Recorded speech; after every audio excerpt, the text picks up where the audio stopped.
नमस्कार साथियों, मैं हूं जर्नलिस्ट अमित। कल देश के अंदर हाथरस में जो हृदय विदारक घटना हुई, उसने शायद हर भारतीयों का दिल दहला दिया होगा। ऐसा हादसा जिसमें कुछ ही मिनटों में एक के बाद जो है कई लाशें जो है गिरती चली गईं, और सिर्फ वो उस सत्संग स्थल का ही मंजर नहीं था, बल्कि सड़कों से लेकर अस्पताल तक का मंजर जो था, वो अगर कोई देख ले तो शायद उसका दिल दहल जाए। जी हाँ, हम बात कर रहे हैं कल भोलेनाथ उर्फ हरि बाबा उर्फ सूरज पाल के उस सत्संग सभा की, जिसमें कल लाखों लोग शामिल हुए थे। और बाबा के चरणों का धूल लेने के लिए जब वो बाबा के पीछे दौड़े तो भगदड़ सी मच गई। इस भगदड़ में जो है करीब बताया जा रहा है कि जो शासन प्रशासन की जो रिपोर्ट आई है उसमें 116 लोगों की मौतें हुई हैं। आखिर इन मौतों का जिम्मेदार कौन है? इन फर्जी बाबाओं का नेटवर्क जो है पूरे देश के अंदर आखिर फैला किस तरीके से है? आखिर प्रशासन इनको इतना बड़ा सत्संग करने का अनुमति क्यों देता है? इस पूरे प्रकरण का नैतिक जिम्मेदारी आखिर कौन लेगा? क्या बाबा के नैतिक जिम्मेदारी इतनी नहीं थी कि अगर इतनी बड़ी घटना घटी है तो लगभग 24 घंटे के ऊपर होने को आ रहा है और बाबा जो है फरार हैं। जो भक्त उनको सुनने के लिए, जो भक्त उनको अपना भगवान मानते हैं, जो भक्त ये सोचते हैं कि बाबा के इस दरबार में हम गए हैं तो ईश्वर से कनेक्ट हो जाएंगे और उनकी सारी मुरादें बाबा जो है वो पूरी कर देंगे।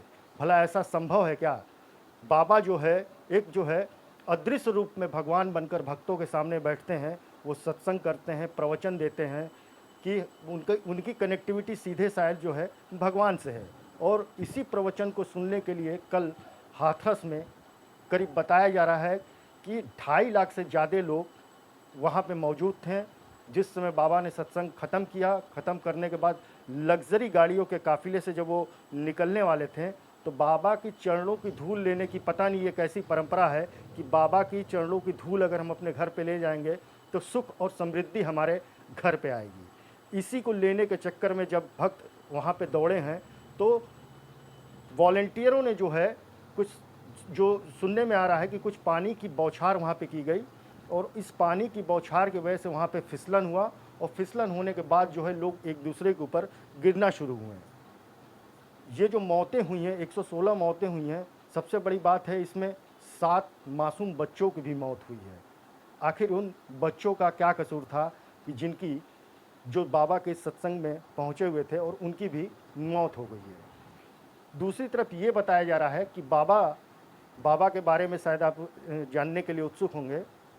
बताया ये जा रहा है कि 90 के दशक में बाबा जो है पुलिस विभाग में काम करते थे और इंटेलिजेंस में भी काफ़ी दिनों तक वो रहे हैं। तो बाबा अपने आप को अक्सर जब भी सत्संग वगैरह किया करते थे या जो उनके अनुयायी हैं या उनके वॉलंटियर हैं, वो ये कहते थे कि बाबा जो है देश के अंदर खुफिया विभाग में भी काम किए हुए हैं।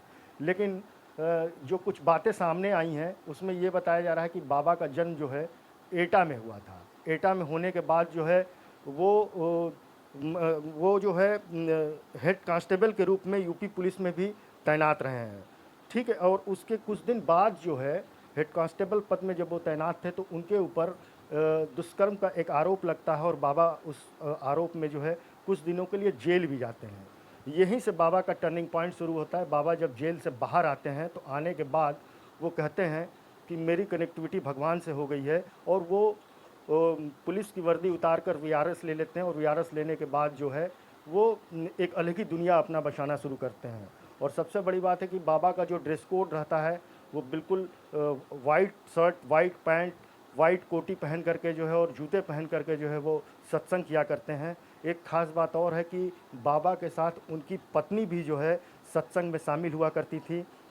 पिछले कुछ दिनों से उनका स्वास्थ्य खराब होने के कारण जो हाथरस की जो सत्संग की सभा उन्होंने की उसमें शायद उनकी पत्नी इसी वजह से नहीं आ पाई। लेकिन सबसे बड़ी बात यह है कि जिस तरीके से हाथरस की घटना हुई उसके बाद बाबा जो है सीधे लग्जरी गाड़ियों का काफ़िला लेकर मैनपुरी के लिए रवाना हो जाते हैं।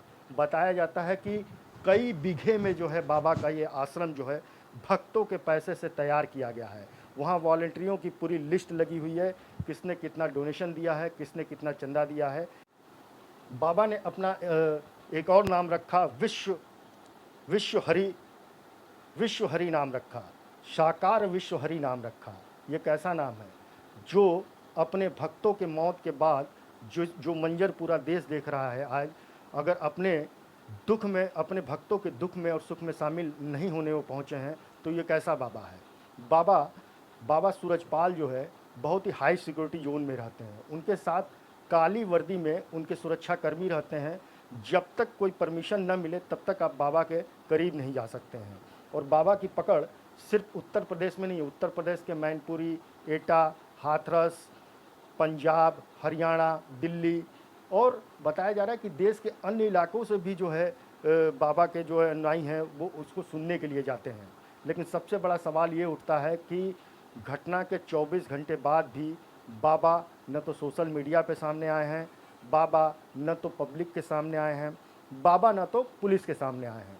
शायद ये भी बताया जा रहा है कि जो एफआईआर दर्ज किया गया है उस एफआईआर में जो है बाबा का नाम नहीं है। लेकिन सबसे बड़ी बात है कि ये जो भक्त सुनने पहुँचे थे, ये बाबा को ही सुनने के लिए वहाँ पहुँचे थे। ये बाबा के ही भक्त थे जिनकी मौतें हुई हैं। ये बाबा के ही भक्त हैं जो अपने परिजनों की मौत के बाद दर दर की ठोकरें खा रहे हैं और परेशान हैं। ये बाबा के ही भक्त थे जिनके बच्चों की मौत हुई है। तो इन सब की आखिर जिम्मेदारी कौन लेगा?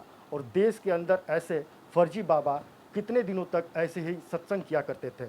ऐसा ही एक घटना जो है वाराणसी के अंदर भी हुई थी। वाराणसी के राजघाट पुल के पास जो है जय गुरुदेव बाबा जो है अपना सत्संग के लिए आए हुए थे और बाबा एक शोभा यात्रा निकालने वाले थे।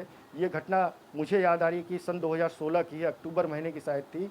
और बाबा जो है जय गुरुदेव बाबा की तरफ से जो है एक शोभा यात्रा निकाली जा रही थी और राजघाट पुल से उस यात्रा को निकलना था। लेकिन भीड़ इतनी हुई कि दोनों तरफ से जो है दोनों तरफ से भक्तों का रेला पूरा उस पुल के ऊपर लग गया और किसी ने वहाँ रिमर उड़ा दिया कि पुल जो है गिरने वाला है। और इस रूमर की वजह से वहाँ पे एक भगदड़ हुई जिसके वजह से जो है 25 लोगों की मौत हुई और उस समय भी बाबा जो है घटनास्थल से फरार हो गए थे। तो आखिर ऐसे बाबाओं को जो है परमिशन कौन देता है? क्यों परमिशन दिया जाता है? अगर 80,000 का परमिशन था तो जिला प्रशासन या प्रशासन वहाँ अगर चेक कर रहा था या उनको जानकारी थी कि इतनी भीड़ है तो बीच सभा स्थल में ही जो है कार्यक्रम को किसी तरीके से मैनेज करना चाहिए था। क्राउड मैनेजमेंट के लिए बाबा से पहले बातचीत करनी चाहिए थी। तो ये तमाम ऐसे चूक हुए हैं जिसके वजह से इतनी बड़ी हादसा जो है देश के अंदर हुआ है। फिलहाल अब इस घटना की जिम्मेदारी आखिर कौन लेता है ये तो आने वाले समय में देखा जाएगा। नमस्कार।